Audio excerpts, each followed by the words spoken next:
फटाफट अंदाज में देख लेते हैं टॉप न्यूज में दिन भर की तमाम खबरें।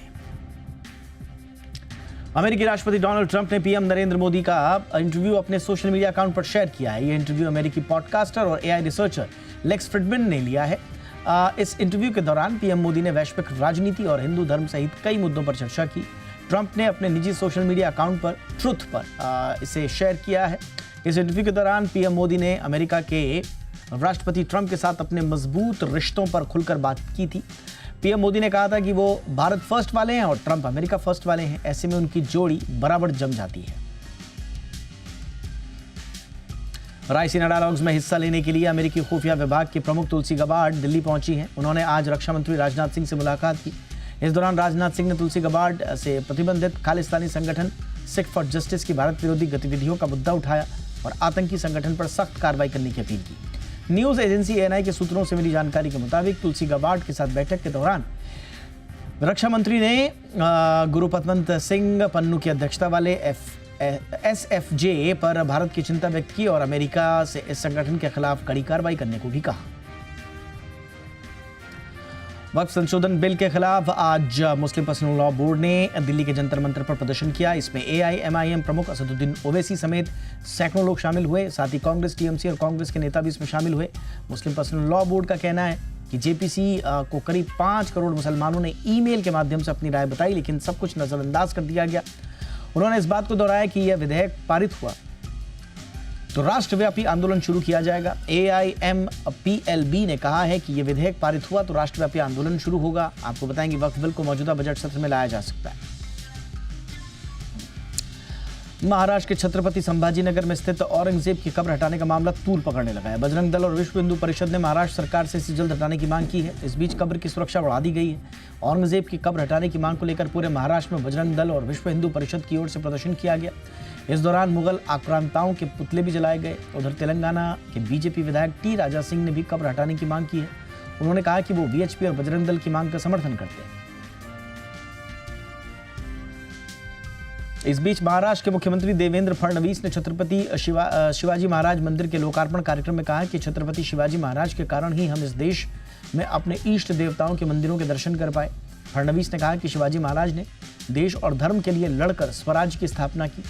कार्यक्रम के दौरान सीएम ने कहा कि केंद्र सरकार ने छत्रपति शिवाजी महाराज के 12 किलों को विश्व धरोहर स्थल के रूप में मान्यता दिलाने के लिए यूनेस्को को एक प्रस्ताव भेजा है।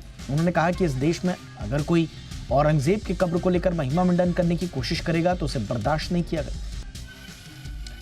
फरवरी में थोक महंगाई बढ़कर 2.38 पर आ गई है। इससे पहले जनवरी में थोक महंगाई दर 2.31% पर थी।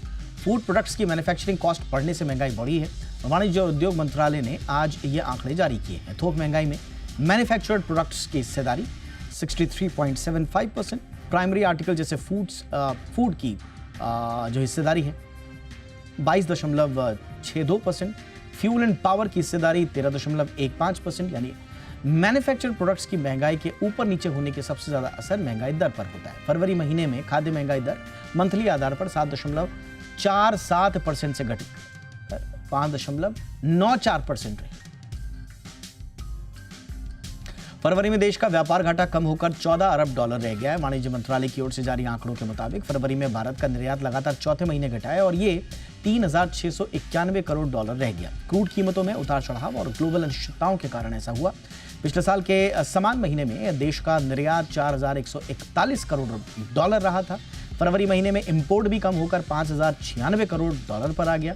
आपको बताएंगे निर्यात के आंकड़ों के मुकाबले आयात का आंकड़ा अधिक होने पर व्यापार घाटे की स्थिति बनती है।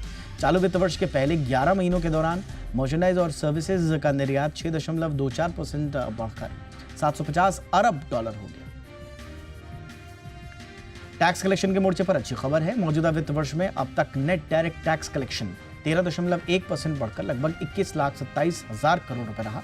सीबीडीटी की ओर से जारी आंकड़ों के मुताबिक 1 अप्रैल 2024 से 16 मार्च 2025 के बीच net corporate tax collection 9,69,000 crore रुपए रहा, जबकि एक साल पहले इसी अवधि में यह 9,05,000 करोड़ रुपए था। सिक्योरिटी ट्रांजैक्शन टैक्स यानी कि एसटीटी से होने वाले नेट कलेक्शन इस वित्त वर्ष में अब तक 53,000 करोड़ रुपए रहा, जबकि पिछले साल इस अवधि में ये 34,131 करोड़ रुपए था। ग्रॉस डायरेक्ट टैक्स कलेक्शन 16.2% बढ़कर 25,00,000 87,000 करोड़ रुपए रहा। मारुति सुजुकी ने अपने अगले महीने यानी अप्रैल में अपनी कारों की कीमत में 4% तक की बढ़ोतरी की घोषणा की है। ये बढ़ोतरी सभी मॉडल्स पर अलग अलग होगी। मारुति ने बढ़ती रॉ मटेरियल और ऑपरेशनल कॉस्ट के कारण यह फैसला किया है। इससे पहले 1 फरवरी से मारुति ने कार की कीमतों में 32,500 रुपए तक इजाफा किया था। वहीं जनवरी में भी कंपनी ने अपने सभी मॉडल्स पर 4% तक की बढ़ोतरी की थी।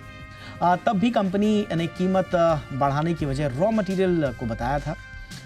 मारुति सुजुकी के इस फैसले के बाद ऑटो सेक्टर की और कंपनियां भी कीमतें बढ़ा सकती हैं। वित्त मंत्री निर्मला सीतारमण ने आज पीएम इंटर्नशिप स्कीम के लिए ऐप लॉन्च किया। इस ऐप के जरिए आवेदक इंटर्नशिप के लिए आवेदन कर पाएंगे। इस मौके पर वित्त मंत्री ने इंडस्ट्री से स्कीम में बढ़-चढ़ कर हिस्सा लेने की अपील की।